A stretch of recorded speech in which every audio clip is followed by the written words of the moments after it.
ये passport office के बाहर के मनाजिर हैं। 27 साल आमिर चेहरे पर परेशानी लिए इधर उधर देख रहा है। बार बार माथे पर आने वाले पसीने को रुमाल से साफ करता और फिर बेचैन निगाहें सामने गेट की तरफ घुमाता है। उसे वहां खड़े हुए तकरीबन 2 घंटे हो चुके थे, मगर ना वो आगे बढ़ पा रहा था, ना ही वापस मुड़ पा रहा था। गेट पर खड़े सिक्योरिटी गार्ड ने जब उसे यूं वहीं जमे देखा तो करीब आया और पूछा, भाई क्या हुआ है? कितनी देर से देख रहा हूँ यहीं खड़े हो, आखिर बात क्या है? आमिर गार्ड की बात सुनकर सोच में पड़ गया, क्या इससे पूछूं या अंदर जाऊं? वो अभी दिल में फैसला लेने का सोच ही रहा था कि गार्ड की फिर से एक बार उभरी हुई आवाज आई, बताओ भाई क्या हुआ है? अब की बार उसकी आवाज में एक झुंझुलाहट थी। वो मैं दुबई जाना चाहता हूँ, सोच रहा हूँ वहाँ जाकर नौकरी कर लूँ, घर वाले भी यही चाहते हैं। दुबई? गार्ड ने एकदम हैरत से आमिर की तरफ देखा। अरे तुम्हें पता नहीं क्या, यूएई के तो वीजा ही बैन हो गए हैं। अब तुम दुबई जाने का ख्वाब भूल जाओ और यहीं कहीं नौकरी ढूंढ लो। ये कहकर बिनबिनाता हुआ वो वापस अपनी कुर्सी पर जाके बैठ गया, मगर पास खड़े आमिर को एक नई परेशानी में मुब्तला कर गया। अब आमिर के सामने एक नया सवाल आ खड़ा हुआ था, अब मैं दुबई कैसे जाऊंगा? ये कहानी सिर्फ आमिर की नहीं, बल्कि आपको अपने आसपास कई आमिर मिल जाएंगे जो आंखों में हजारों ख्वाब सजाए बाहर जाने के धुन में लगे होते हैं, मगर फिर अंग्रेजी के 2 लफ्ज उनके सारे ख्वाब चकनाचूर कर देते हैं। और वो 2 लफ्ज होते हैं वीजा बैन। आखिर क्यों होता है वीजा बैन? क्यों लोगों को, खास तौर से एशियंस को रिपोर्ट कर दिया जाता है? क्या अब वीजा हमेशा के लिए बैन हो गए हैं? इन सवालों का जवाब देंगे, मगर इससे पहले आप परवास को सब्सक्राइब जरूर कर लें। ऐसा पहली बार नहीं हुआ कि किसी मुल्क ने वीजा बैन किया है, मगर यूएई के वीजा बैन होने पर इतनी परेशानी क्यों हो जाती है? इसका जवाब बहुत ही आसान है। यूएई माँ की वो कोख है जहाँ एक बच्चा पलता है। दुनिया भर से लाखों लोग सिर्फ कमाने के घर से यूएई का रुख करते हैं, जिनमें एक बड़ी तादाद पाकिस्तानी, इंडियंस, बांग्लादेशी और अफ्रीकन की होती है। ये वो स्किल्ड लेबर या कहें कि मेहनत कश मजदूर तबका होता है जो अपना घर बार छोड़कर थोड़े ज्यादा पैसे कमाने के लिए मिडिल ईस्ट का रुख करता है। और यही वजह है कि जब भी यूएई का वीजा बैन होने की खबरें सामने आती हैं तो लोगों का रिएक्शन बिल्कुल वैसा होता है जैसा आमिर का था। अभी हाल ही में 2025 में यूएई ने कुछ एशियंस और अफ्रीकन मुल्कों के लिए टूरिस्ट और वर्क वीजा टेम्पररीली सस्पेंड कर दी। उन मुल्कों में Pakistan, Bangladesh, Afghanistan, Sudan, Uganda, Somalia, Yemen, Libya और कैमरून शामिल हैं। ये फैसला सुनते ही हर तरफ एक बेचैनी फैल गई। लोगों के जहन में एक ही सवाल घूम रहा है, क्या अब हम वहाँ नहीं जा सकते? लेकिन असल बात ये है कि परमानेंट बैन नहीं, बल्कि टेम्पररी सस्पेंशन की है, वो भी 2026 तक के लिए। अभी तक यूएई गवर्नमेंट की तरफ से कोई ऑफिशियल स्टेटमेंट सामने नहीं आई, सिर्फ कुछ एम्बेसीज ने क्लेरिफिकेशन दी है। मिसाल के तौर पर बांग्लादेश की एम्बेसी ने कहा कि ये रिपोर्ट्स इनऑथेंटिक है और उन्हें इस सिलसिले में कोई ऑफिशियल डायरेक्टिव नहीं मिला। फिर भी ये फैसला उन लोगों को गहरा असर पहुंचाता है जो अपनी मेहनत और उम्मीदों के साथ यूएई का रुख करना चाहते थे। जो लोग ऑलरेडी यूएई में हैं और जिनका वीजा वैलिड है, उन पर तो इसका कोई असर नहीं। वो अपना काम, अपनी जिंदगी और अपना रहना सहना जैसे का तैसा जारी रख सकते हैं। लेकिन जिन लोगों ने पासपोर्ट रेडी किए, डॉक्यूमेंट कलेक्ट किए और दिल में एक बेहतर मुस्तकबिल का ख्वाब सजाया, उनके लिए ये सस्पेंशन एक नई रुकावट बन के आई है। अथॉरिटीज ने बार बार क्लेरिफाई किया है कि पाकिस्तान नेशनल्स के लिए कोई ब्लैंकेट बैन नहीं, लेकिन उन्होंने ये भी कहा है कि हर एप्लीकेंट को अपना वीजा एप्लीकेशन केयरफुली प्रिपेयर करना चाहिए और किसी भी फेक इंफॉर्मेशन से बचना चाहिए। यानी कि यूएई ने दरवाजा बंद नहीं किया, सिर्फ कुछ वक्त के लिए रुकावट लगाई है, शायद अपने सिस्टम को मजीद सिक्योर और ट्रांसपेरेंट बनाने के लिए। और यही वक्त है समझने का कि कभी कभी टेम्पररी सस्पेंशन सिर्फ पेपर वर्क नहीं होती, बल्कि एक नई पॉलिसी का आगाज होती है, एक नया दौर जहां ट्रस्ट, वेरिफिकेशन और डिसिप्लिन सबसे ज्यादा अहमियत रखते हैं। आजकल व्हाट्सएप ग्रुप्स और टिकटॉक वीडियोस में एक ही बात घूम रही है, पाकिस्तानियों को वीजा नहीं मिल रहा, यूएई ने कुछ सिटीज ब्लॉक कर दी हैं और लोग बिना कंफर्म किए इन्हीं हेडलाइंस पर यकीन कर लेते हैं। लेकिन असल कहानी कुछ और है। यूएई ने किसी मुल्क के लिए दरवाजे बंद नहीं किए, वो सिर्फ अपनी वीजा वेरिफिकेशन प्रोसेस को मजीद स्ट्रिक्ट और ट्रांसपेरेंट बना रहे हैं। अब हर एप्लीकेंट के एजुकेशनल डॉक्यूमेंट्स, एम्प्लॉयमेंट प्रूफ्स और फाइनेंशियल स्टेटमेंट के थ्रू वेरिफिकेशन किया जाता है। ये एक प्रिवेंशन स्टेप है ताकि इलीगल इमिग्रेशन, डॉक्यूमेंट फ्रॉड और सिक्योरिटी रिस्क को पहले ही रोका जा सके। इसका मतलब ये नहीं कि पाकिस्तानियों के लिए कोई बैन है, बल्कि अब उनकी एप्लीकेशंस, एक एडिशनल वेरिफिकेशन लेयर से गुजरती हैं।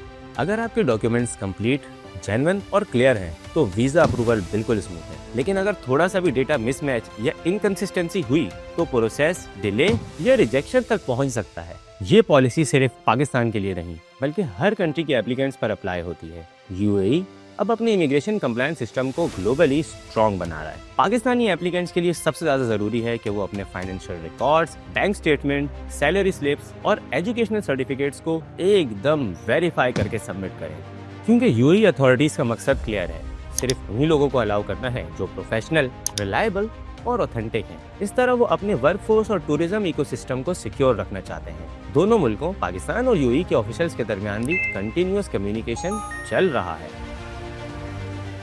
पाकिस्तानी अथॉरिटीज़ ने अश्योर किया है कि वो यूएई के साथ मिलकर वीज़ा प्रोसेसिंग को स्मूथ और ट्रांसपेरेंट बनाने के लिए स्टेप्स दे रहे हैं। यानी पिक्चर इतनी डार्क नहीं जितनी सोशल मीडिया दिखाता है। यूएई सिर्फ अपनी सिक्योरिटी और कंप्लायंस मेंटेन कर रहा है, ना कि किसी नेशनैलिटी के अगेंस्ट अनफेयर रिस्ट्रिक्शन लगा रहा है। और जो सच्चे प्रोफेशनल और रेडी एप्लीकेंट्स हैं उनके लिए रास्ता अब भी खुला है, बस अब ये रास्ता थोड़ा सा ज्यादा चेक और बैलेंस से गुजरता है। यूएई ने कुछ महीने पहले अपने वीजा पॉलिसीज में कुछ अहम तरीन तब्दीलियां की हैं। ये सिर्फ पाकिस्तान के लिए नहीं बल्कि इंडिया और दूसरे कुछ मुल्कों के एप्लीकेंट्स के लिए भी रेलेवेंट है। लेकिन इन चेंजेस का मकसद किसी नेशनैलिटी को लिमिट करना नहीं बल्कि सिस्टम को और ऑर्गेनाइज और ट्रांसपेरेंट बनाना है। अब जब कोई एप्लीकेंट यूएई का वीजा अप्लाई करता है तो डॉक्यूमेंटेशन का प्रोसेस पहले से ज्यादा स्ट्रक्चर्ड है। हर फाइल एक कहानी के जैसे दिखाई जाती है और हर पेपर उस कहानी का सबूत होता है। एप्लीकेंट को अपने valid passport size photographs, completed visa application form और कंफर्म रिटर्न टिकट सबमिट करने होते हैं। इसके साथ अगर आप टूरिस्ट वीजा ले रहे हैं तो होटल बुकिंग या होस्ट का यूएई एड्रेस भी जरूरी होता है। फाइनेंशियल बैकग्राउंड वेरीफाई करने के लिए बैंक स्टेटमेंट और ट्रैवल इंश्योरेंस पॉलिसी भी मांगी जाती है। ये सब डॉक्यूमेंट्स मिलकर एक चीज प्रूव करते हैं कि एप्लीकेंट का पर्पस क्लियर है और वो फाइनेंशियली स्टेबल है, ताकि कोई भी रिस्क या मिसयूज का चांस ना रहे। यानी यूएई अब अपने विजिटर्स और वर्कर्स दोनों के लिए एक क्लियर और अकाउंटेबल प्रोसेस क्रिएट कर रहा है। वो चाहता है कि हर आने वाला इंसान अपने डॉक्यूमेंट्स, आइडेंटिटी और इंटेंशंस में बिल्कुल क्लियर हो। यही वजह है कि नए रूल्स सुनकर घबराने की जरूरत नहीं, क्योंकि सिस्टम तब जरूर होता है लेकिन उन लोगों के लिए नहीं जो सच्चे और प्रिपेयर्ड है। अब भी हर रास्ता खुला है। यूएई ने जब अपनी लेबर मार्केट का गहरा एनालिसिस किया तो एक नया पैटर्न सामने आया कि अनस्किल्ड लेबर यानी कि मजदूर तबके की डिमांड अब धीरे धीरे कम हो रही है। वजह सिंपल है, यूएई अब सिर्फ कंस्ट्रक्शन साइट और फिजिकल वर्क पर डिपेंड नहीं करता बल्कि वो अपनी इकोनॉमी को डाइवर्सिफाई कर रहा है towards technology, innovation and high value industries. आज के यूएई को स्किल्ड प्रोफेशनल्स चाहिए, for example IT specialist, engineers, medical staff और वो लोग जो अपनी फील्ड में सर्टिफाइड और वेरीफाइड हो। इसलिए जिन एप्लीकेंट्स के पास प्रोफेशनल क्वालिफिकेशन और ऑथेंटिक एजुकेशन प्रूव्स होते हैं उनके लिए वीजा अप्रूवल प्रोसेस आज भी कंपैरेटिवली स्मूथ और फास्ट है। लेकिन दूसरी तरफ अनस्किल्ड वर्कर्स के लिए रिक्वायरमेंट्स अब पहले से भी ज़्यादा टफ हो गई हैं। कंस्ट्रक्शन वर्कर्स, जनरल लेबर्स या हेल्पर्स, उन सब की एप्लीकेशन अब स्ट्रिक्ट वेरिफिकेशन से गुजरती है। यूएई अथॉरिटीज अब उनके एम्प्लॉयमेंट कॉन्ट्रैक्ट, फाइनेंशियल रिकॉर्ड्स और स्किल सर्टिफिकेट्स को डिटेल से वेरीफाई करते हैं। अगर इन डॉक्यूमेंट्स में जरा सा भी ऑथेंटिसिटी का डाउट मिलता है तो एप्लीकेशन रिजेक्ट कर दी जाती है, सिर्फ इसलिए क्योंकि यूएई चाहता है कि उसका वर्कफोर्स रिलायबल और एफिशिएंट हो। उसका मकसद एक ही है, इकोनॉमी बनाना जहां हर आदमी के पास अपनी जगह और सिस्टम में कोई डिस्ट्रप्शन या मिसयूज के कोई गुंजाइश ना हो। यानी यूएई का ये स्टेप कोई डिस्क्रिमिनेशन नहीं बल्कि एक इकोनॉमिक इवैल्यूएशन का हिस्सा है, जहां फोकस अब सिर्फ लेबर इंपोर्ट पे नहीं बल्कि स्किल्ड वैल्यू क्रिएशन पर शिफ्ट हो गया है। यूएई की इकोनॉमी में एक नया दौर चल रहा है जहां मेहनत और स्किल का फर्क एक नंबर से ज्यादा एक सोच बन गया है। स्किल्ड वर्कर यूएई में 10,000 से 20,000 दिरहम तक कमा रहे हैं, जबकि अनस्किल्ड लेबर की मंथली इनकम सिर्फ 1,000 से 3,000 दिरहम के बीच रह गई है। ये अर्निंग गैप ही असल में यूएई की लेबर पॉलिसी को डिफाइन करता है कि जहां ज्यादा स्किल वहां ज्यादा वैल्यू। इस चेंज का असर सिर्फ सैलरी तक महदूद नहीं बल्कि रेमिटेंसेस और एक्सपोर्ट्स तक फैला हुआ है। पाकिस्तान की आईटी और फूड एक्सपोर्ट्स यूएई में 40 और 28% तक बढ़ चुकी है। ये नंबर सिर्फ इकोनॉमिक ग्रोथ नहीं दिखाता, ये बताता है कि यूएई को अब ऐसे लोग चाहिए जो स्किल्ड और वेरीफाइड हो, जो सिस्टम को वैल्यू दें, ना कि सिर्फ मैन पावर। इसलिए आज सबसे अहम सवाल ये नहीं कि वीज़ा मिलता है कि नहीं, बल्कि ये है कि आपके पास वो स्किल है जो वीज़ा डिजर्व करता है।